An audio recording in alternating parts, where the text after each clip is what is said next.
Guys, क्या आपको पता है आखिर मोबाइल कंपनियां एक महीने की रिचार्ज पर 28 दिन की वैलिडिटी क्यों देती है?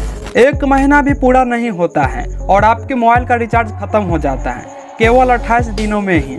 ऐसा आपके साथ हर एक महीना होता होगा।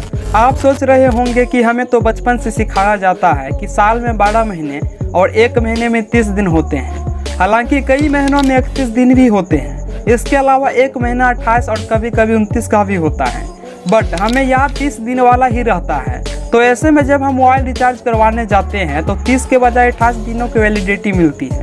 फिर मन में ख्याल आता है आखिर ऐसा क्यों? तो शायद आप नहीं जानते होंगे, तो बने रहिए वीडियो के एंड तक। तो गाइस, मैं आपको बता दूं कि पहले यह सारे प्लान 30 दिनों के हुआ करते थे, परंतु कंपनियों ने इन प्लान की वैलिडिटी घटाकर 28 दिन कर दी है। यह करने पर कुछ मंत्रियों ने इस पर सवाल उठाए थे। इससे ग्राहक को घाटा होगा, तब ट्राई ने इस मामले पर विचार विमर्श करने के लिए बोला था। कंपनियों के द्वारा बनाई जाने वाली मार्केटिंग स्ट्रेटजी के अनुसार यदि इन प्लान की वैलिडिटी 28 दिन कर दी जाती है तो ग्राहक को साल में 12 बार की जगह 13 बार रिचार्ज कराना पड़ता है। इससे कंपनियों के एक महीने का पैसा इनकम के रूप में इकट्ठा हो जाता है। जी हाँ गाइस, यह पॉलिसी कंपनी के लिए बहुत ही फायदेमंद हो रही है। कंपनी के जितने भी टैरिफ वाउचर या प्लान्स निकलते हैं वह एक महीने यानी कि 28 दिन के वैलिडिटी के अनुसार निकलते हैं। यदि आप 3 महीने का प्लान खरीदते हैं तो 28 के मल्टीपल में ही आपको उस प्लान की वैलिडिटी दी जाती है।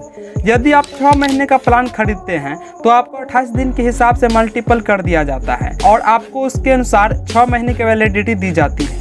28 दिन के मंथली वैलिडिटी देने से कंपनी को बहुत फायदा हो रहा है। जी हाँ गाइस, और आप पूरे साल में 12 महीने के बजाय 13 महीने का रिचार्ज देते हैं और साथ ही आपका 14 प्लान के स्टार्टिंग भी उसी साल में कर देते हैं।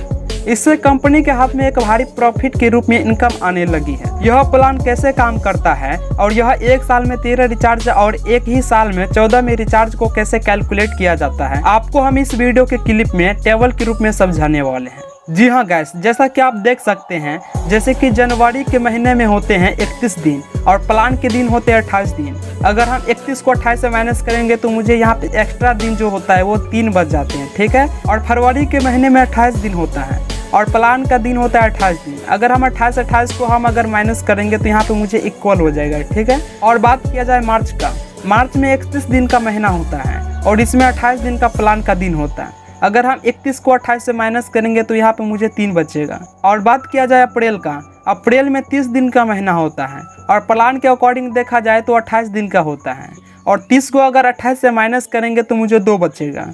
और बात किया जाए मई का, मई में होता है 31 दिन का महीना और प्लान के अकॉर्डिंग देखा जाए तो 28 होता है, तो 31 को हम अगर 28 से माइनस करेंगे तो मुझे 3 बचेगा। और बात किया जाए जून का, जून के महीने में होते हैं 30 दिन और अगर प्लान के अकॉर्डिंग देखा जाए तो अगर 30 को हम 28 से माइनस करेंगे तो मुझे 2 बचेगा। और जुलाई का बात किया जाए तो 31 दिन का महीना होता है और प्लान का दिन होता है 28 दिन। 31 को 28 से माइनस करेंगे तो मुझे 3 बचेगा। अगर हम अगस्त की बात करें तो महीने का दिन होता है 31 दिन और प्लान के अकॉर्डिंग देखा जाए तो 31 को 28 से माइनस करेंगे तो मुझे 3 बचेगा। और बात किया जाए सितंबर को, सितंबर के महीने का दिन होता है 30 दिन और प्लान के अकॉर्डिंग इसको घटाया जाए तो मुझे बचता है 2। और अक्टूबर की बात किया जाए तो अक्टूबर के महीने का दिन होता है 31 और 31 को अगर हम 28 से माइनस करेंगे तो मुझे बचेगा 3। और बात किया जाए नवंबर का, नवंबर के महीनों में 30 दिन होते हैं। अगर हम इसको 28 से माइनस करेंगे तो मुझे बचेगा 2। और बात किया जाए दिसंबर का, दिसंबर के महीने में दिन होते 31 दिन और 31 दिन को अगर हम 28 से माइनस करेंगे तो मुझे बचता है 3। जैसा कि आप समझ सकते हैं कि जनवरी से लेकर दिसंबर के बीच में जो दिन होते हैं वह 365 दिन का होता है और प्लान के अकॉर्डिंग देखा जाए तो जनवरी से लेकर दिसंबर के बीच जो 28 दिन का प्लान होता है वह 336 दिन का होता है। और महीने में जो बचे दिन जो होते हैं अगर हम उसको ऐड कर दे तो वो बचता है 29। तो समझ सकते हैं 29 जो होता है वो एक महीने के लपेट में आता है।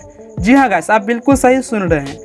अब जितना जो महीने में बचे जो दिन है अगर हम उसको ऐड कर दे तो वो 29 दिन में आ जाता है, यानी कि एक महीने के लपेट में। तो आप समझ सकते हैं 12 महीने के बजाय आपको 13 महीने की रिचार्ज करवाना पड़ता है। तो यही फायदा है कंपनियों का। महीनों में 365 दिन होता है और जो हम मोबाइल में प्लान डालते हैं वह 12 महीनों में 336 दिन होते हैं और जब हम 13 बार रिचार्ज कराते हैं तो उसकी वैलिडिटी 28 दिन की ही होती है और कंपनी के हाथ में 29 दिन आ जाते हैं। और जब हमारा प्लान खत्म होने वाला होता है तो साल में 1 दिन बचा रह जाता है, तब हमें 14 बार प्लान को मजबूरी में रिचार्ज करवाना पड़ता है क्योंकि हमारी सारी आउटगोइंग कॉल बंद हो जाएगी। तो यही कारण है दोस्तों, आखिर एक महीने में 28 दिन का ही रिचार्ज क्यों होता है। तो आप समझ गए होंगे इस वीडियो के माध्यम से फुल इन्फॉर्मेशन। क्या आप आज तक इसके बारे में जानते थे? कमेंट सेक्शन में जरूर बताइए। और ऐसे ही अमेजिंग से वीडियो देखने के लिए सत्यम फैक्ट रिसर्च यूट्यूब चैनल को सब्सक्राइब करके ऑल नोटिफिकेशन जरूर सेट कर लीजिए।